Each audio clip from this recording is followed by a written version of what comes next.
You wish this was a filler patch, don't you? Instead, it was a feeler patch, with the devs laughing at your pain and suffering every corner you go.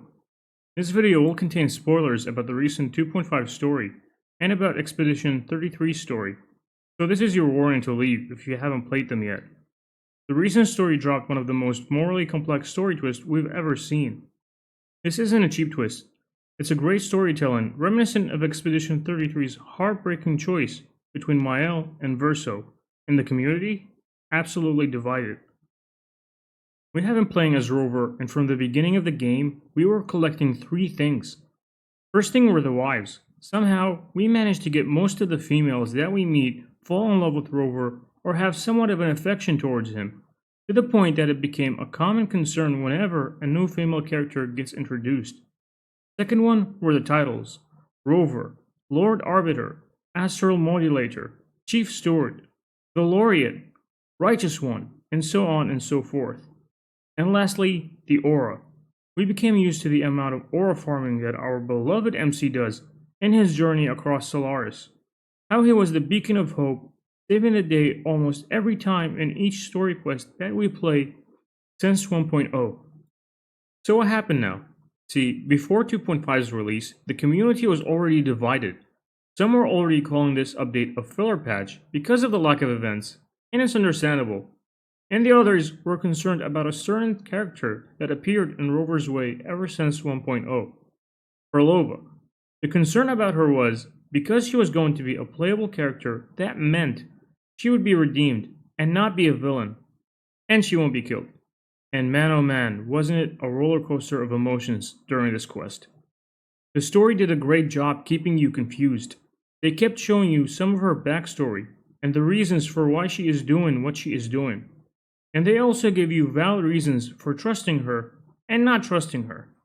This quest was different from the ones before it, where we got a mid-beginning of the quest and then it starts picking up, ending with an absolute cinema cutscene. This one included three parties: Rover, Enrico and the Order, and lastly, Perlova and the Fraxidus. Even Rover was different this time, but can you blame him?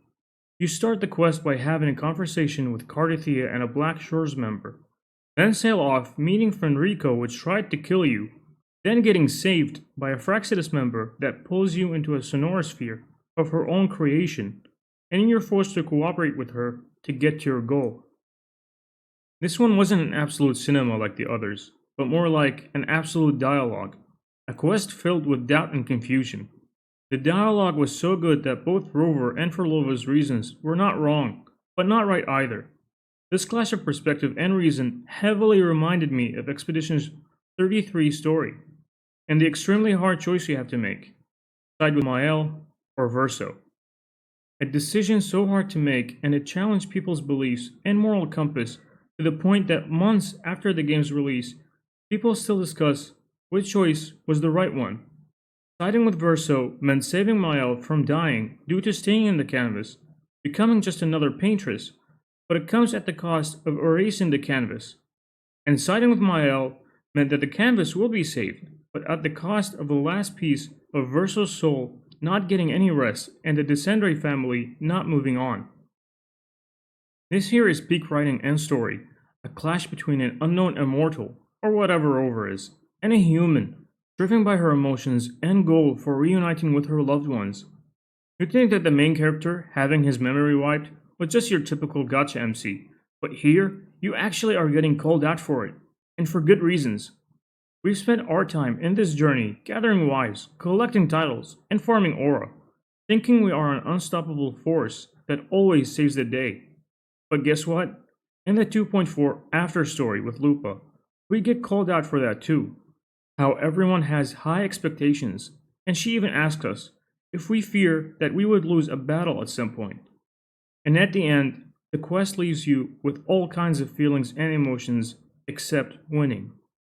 It got a lot of content creators to actually get pissed, rage quit and stream, or cry in the corner for 30 minutes like Gacha Smack, branonline, and Glaive.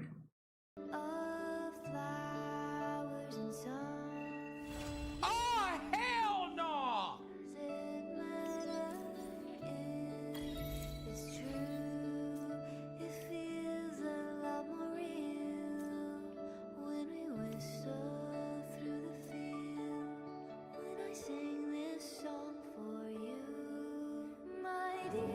This shit can't end like this.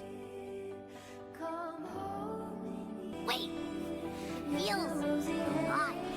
Oh my god, she became the... don't tell me she became the fucking lost beat. Like, it was tied to her life. Is she the fucking Sonora sphere? I know that sounds odd, but I mean, whatever's on the other side is pulsing along to the beat of someone's life. It's kind of faint, but it's definitely a part of a person's frequency.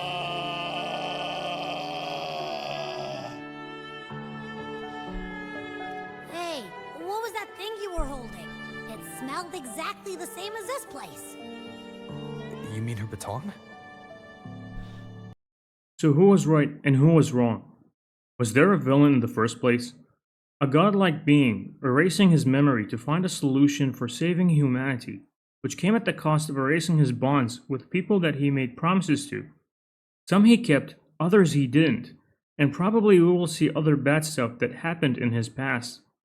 Or a girl that spent countless years waiting and searching for solutions to reunite with her loved ones, with every path ending in betrayal, and the biggest one being Rover not keeping his promise.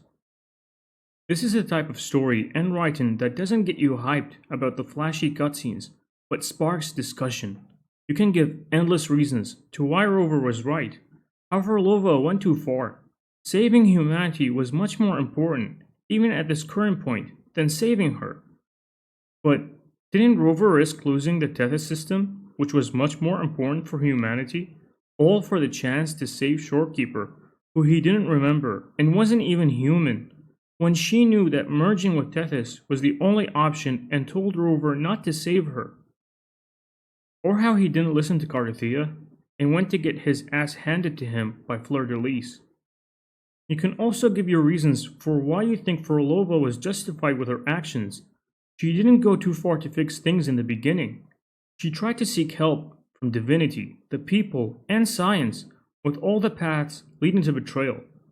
And what happens when you give a hopeless person hope and you strip it away? She ended up not caring about anything or anyone but her goal. This isn't a black or white. My question for you, whether you sided with Rover or for Orlova, what would it take you to change your mind or perspective? Does the greater good and the bigger picture matter to you more than your loved ones, or even at the cost of them? Or are your loved ones so dear to you that you'd go against the world to keep them alive and close? I guess this is the reason why we haven't seen So Long and Dawn in the live streams. With how their games take inspiration from other games like Nier, Devil May Cry, and the Assassin's Creed Leap of Faith and Septimont, they probably played Expedition 33 and decided to take the PGR route in WoWa to make us suffer. They knew that we would be salty from this story, so they give you more salt by completing the exploration events in the new map. In the end, there was no wife gathered, the fish was not over there, and if you made it this far, I would really appreciate it if you like and subscribe. I'll see you in the next one.